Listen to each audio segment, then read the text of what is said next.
But we actually have a guest here today, and this brother is he's a mental health advocate, and we're going to be talking about mental health in the African American community, the nerd community in comics. Where do we see it most often? All the above. Halston Canty is in the building. What's going on, Halston? Hey, how you doing today? How you doing? I went over your bio, my guy, and this is what I can appreciate. You do the work. You do the work, and I appreciate that. So thanks for that. So let me just give everybody out here a quick rundown. He runs a program called Journey to Manhood. He's working with the youth on the south side of Syracuse. He was the president of the organization called the BGSA, which is the Black Grad Student Organization at Syracuse University. He's also part of the veteran organization where veterans had to tell their story of being in the military on stage for a verbal stage play. That what he says that always sold out. He's a counselor for also for a flag football coach in Brooklyn, working with middle school kids, dealing with everything from anxiety, being bullied, anger issues, trauma, and much more. He's an actor and a musician. He's also a life coach. The man's got a resume. I'm just saying. He's also a life coach. He teaches life coaching services. He's an educator for the Opportunity Program at a community college upstate. But he's also a geek and also walking through life like the rest of us. Halston, dude, amazing. Appreciate that. Thank you so much for having me here. First and foremost, it's an honor. I love the work that you all do. So continue just doing great things. Appreciate it. We what we preach here amongst encouragement and keeping people entertained and educated is we talk about mental health from time to time, and we Mhm. try to keep our people exposed, to talk about the things that really don't get to be said too often. Mhm. So we appreciate. So amongst the many things you've already done, what brought you to those stages? What kicked this whole thing off? In regards to what, which like being a part of uh the comics, or just like what do you mean? Also, as far as starting off the mental health journey, Oh yeah. yeah. So um you know, I grew up, my father was a workaholic, but in the process of that, my father became an alcoholic, right? Mm-hmm. And my mom is from Jamaica. So a lot of times, my mom was very she's just cut and dry. Like, listen, you go to school, get an education, and that's it. And my dad was like, we don't want to talk about nothing else but, work, work, work, work, work, right? So a lot Mm-hmm. of times for me growing up, it was trying to figure out who I was, where I fit in, and just the things that I was dealing with internally, like not really having a place to like speak out, not really having a place to talk. If you don't know anything about Syracuse, just know it's not a big culture up there in terms of like Caribbean culture. Like it's just you're hard pressed trying to find anybody that pretty much is can identify with you in certain spaces. So just like having that internally and having to deal with that, but then coming outside and dealing with like the neighborhood, lack of resources, all of those things that you typically hear about within the poverty impoverished communities, and trying to figure out just who I was as a person. But one day, my mom ended up, buying me some comic books, and it was the X-Men comic books. I'll never forget that. And then from there, like my mind totally just changed, right? It just totally just expanded. But I got into, so I know you asked about how did I get into the mental health. But it was just like that was like my journey into just becoming like I've started realizing like, oh, this is a world that I fit in. This is a world that I wanted to Mm-hmm. be a part of. This is a world that escapes me from just this world of not knowing who I am, not being able to find someone that I can identify with, not being able to talk to my father and my mother, closing the door. And once I closed the door and I got into these books, I totally just drifted into a world that was just continuously pulled me in. I'm learning characters, I'm learning who they are, I'm learning names, I'm learning stories and origins, I'm identifying and relating. So as I got older, I started realizing, like, I started reading the Bible more and things of that nature. I started just looking at any and everything that was just taking me from my reality. And from there, I kind of started just realizing, like, you know I have something that's inside of me, something I want to discuss, something that I feel that makes me feel different. And I started just getting into more of like trying to be aware of who I am as a person. And I mean, I would go to the library for hours and read and just figure things out. And long story short, I went to college and then I ended up learning about social work. And I wanted to see more of what that was about. I wanted to try that and just see how that can help me as who I am as a person. Just what I have to offer, just trying to figure out the tools and things that I've been dealing with. And that's how I pretty much got into it. Just trying to figure more about myself, because I had a lot of moments in life of rage, anger, just like getting fired from things, the ruining relationships. And I said, I have to figure out. I'm gonna have to save myself, because I don't have any mentor that I can look to that can help me out. So I had to figure out, what I'm gonna do to save myself. And so I went that route to learn more about mental health as I got into college and social work and things of that nature. And that's how I got into it. That's how I got into it. Not a lot of people think that down that path. Hmm. And it's very interesting when people like you just mentioned comics. Hmm. For a lot of people, especially the blurred community, that's you when you mention the X-Men, there are a lot of blurs who recognize themselves in X-Men. Even now, what we deal with in today's reality. So, Navy, you got a question? You would put me out there. See how you treat me. I would go to second command, but she's got to batten down the hatches real quick. First of all, Mr. Halston, sir, it's a pleasure to make your acquaintance, good sir, and Likewise. thank you for your service. As you're part of the veterans organization, I saw. So bravo, thank you for that. Um, question one: can I have that poster in the back? Because I need to add that. I need to add that to the wall. Yes, it's I ain't quite covered the entire wall space, Mm, but as a blurred and definitely someone who is uh, definitely an advocate for mental health. mhm. What has been one of the most challenging obstacles in that you still deal with today as a blurred and as a black man? Ah, um, for one, getting black people to understand that it's not about weakness. It's not about, being less masculine, or it's not about, being soft. It's actually a strength, right? To go and actually talk about how you feel, to express yourself, to just get things off your chest and off your mind that Mm-hmm. you probably don't have an opportunity. You probably may not have someone in your corner to really just to talk to about your issues. Like if you really want to be real, heart disease is like the number one thing that kills us.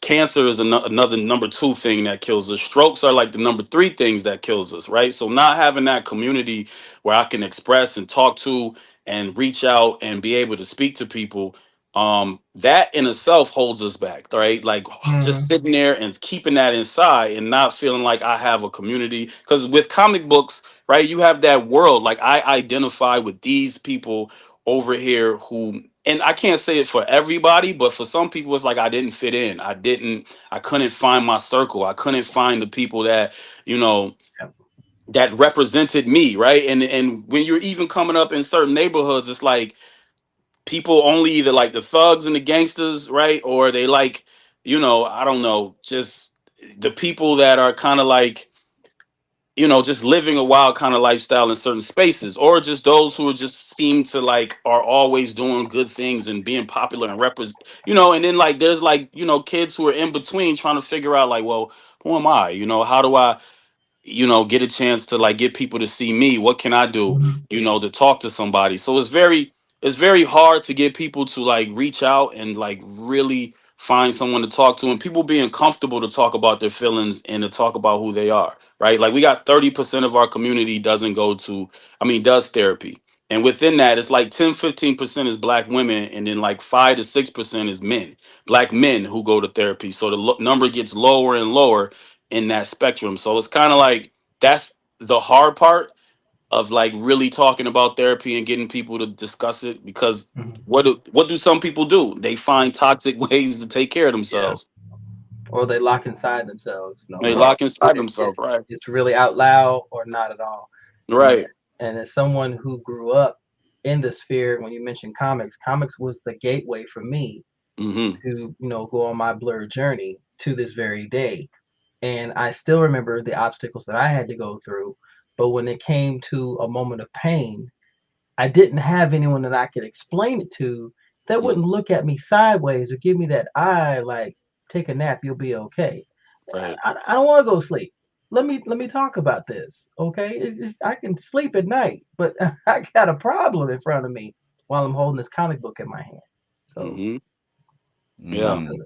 And that's oh, this, big. this this for you by the way, Chris. Shout out. Oh well, I'll be waiting for that one. Uh, man, My Was bad. it? Step on mute. About time What's you going took on, that brother? mute off. Like Navy said, thank you for your service, first and foremost. Thank you. Um, my question, uh, like I talk a lot about mental health because Mm-hmm. of my own challenges with mental health, and I find it easier to demystify by just being upfront and conversational about whatever it is that I may be going through, not trying to expose and put too much out there, Mhm. but like like we were saying, the people need to see it in order to be able to say, oh, okay, that's something I can identify with. If he's able to do it, maybe I'm able to do it too. Um, what I guess drives you personally to work with I'm assuming, working with the veterans group because you are a veteran yourself, but the journey to manhood, like Mm-hmm. what has you want to reach out and work with the youth? And I'm not gonna lie, I've always have a giving heart. Ever since I was a kid, like I've always wanted to like be in a position to like help people, and I've always felt like I saw the world differently. I've seen different things, so I'm like, if I have this way of thinking, somebody else needs to know this information. It's not to say they're not gonna they're gonna listen to me, right? Because especially if you're growing up in like these bad neighborhoods or whatever, who the kids are gonna pay attention to? They're gonna pay attention to the people that probably got the money, get all the girls, right, that hang out and do all of the things that might not be so good, so kosher for the families at that particular time. But they also need to see that it's other people out there who is just as cool, and can talk, can go through things, and also be able to express, like, hey man, I've been through that before. I know what that journey goes. I know where you're headed and down that road. Like, I meet kids who get shot, and then they're talking about like, hey, I'm ready to go retaliate. I'm ready to go back out there and hurt somebody and kill somebody, right? And then being able to like, think about that. Think about the long run on where that's going to lead you and where that's going to take you, right? Like, maybe you can put that energy into writing your own story, or maybe you can put that energy in creating music, or put that energy into a project or something within your own neighborhood, right? Like, and I'm a prime example of someone that's coming from those type of communities and choosing a different path. Like, a lot of times, especially growing up in the early 90s, it was like, what are you gonna do? Either, like Biggie said, either you slinging crack rock or you got a wicked jump shot, and that was like the thing. Like, which road are you gonna take within this space, right? Like, which road do I see myself? But I'm like, man, I'm a whole different person. I'm an example of another road you can take and still feel like a man, still be secure in who you are, and still live go through your trials and tribulations. It won't be easy, but you can still be impactful and still make a difference in his world. So that's where I'm at a lot of times with it. And I just want to make sure if I can like save somebody or not save someone, but help someone see a different light, then that means a lot to me. That's what's dope. Lady Mandalore, Sorry, I had to unmute myself. I know. You Hi. better therapy them dishes. That's for real. You depressed. You better depress them dishes. You want some help? You better help that room. That's right. Lord. Yeah. Oh, triggered. I wanted to know, what do you help both? Do you help adults and students Man, as I well, right? sure do. Okay. My question is for the kids, and I guess the kids right now that are like in the middle of the road, like they're like just hitting the line, because Hmm. I feel like those are the kids that kind of get lost in the shuffle. They may Hmm. not necessarily be, superstar A+ students, everything looks like it's going great, but they're quiet. Right. Like they're literally just coasting. Um, how do you keep an eye out for those kids, or what are your tactics to kind of bring those type of kids out of their shells? I'm gonna be honest.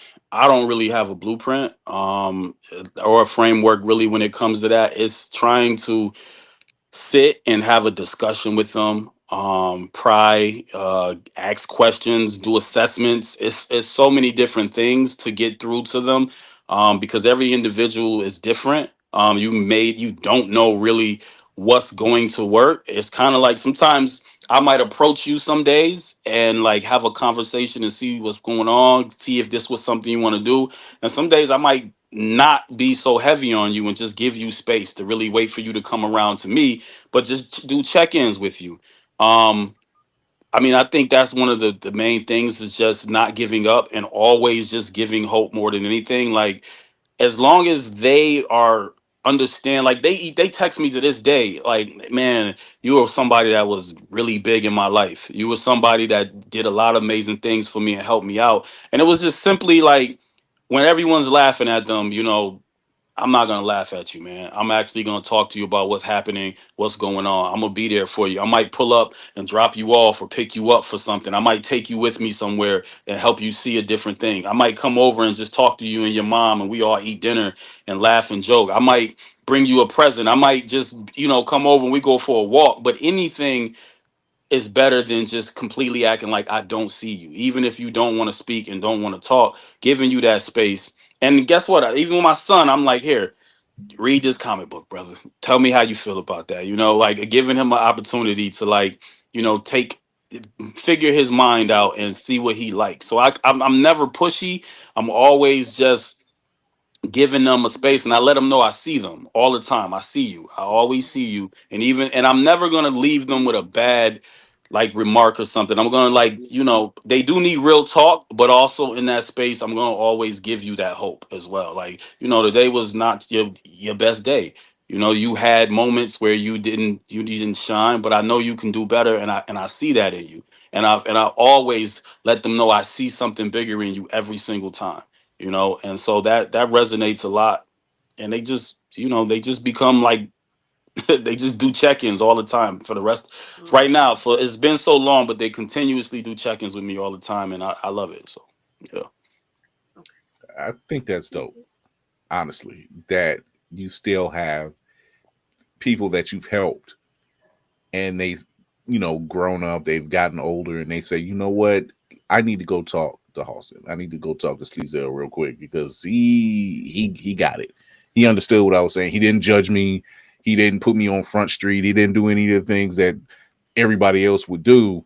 He just gave me an ear. And Mhm. sometimes that's all it takes is just that ear, no judgment, and having that person to talk to and Right. just vent, I and I want to know, do you all remember someone in your life who gave you just that solid advice or just says something to you every day? It could have been just a word, right? But you remember that person because even when you were not feeling your best, that little word made you feel, like, all right, he see me or she see me. I needed that today. And they don't even know that. Do you know anybody like that? they're not here anymore. For me, they're not here anymore, but I still hear her, and that's my great grandmother.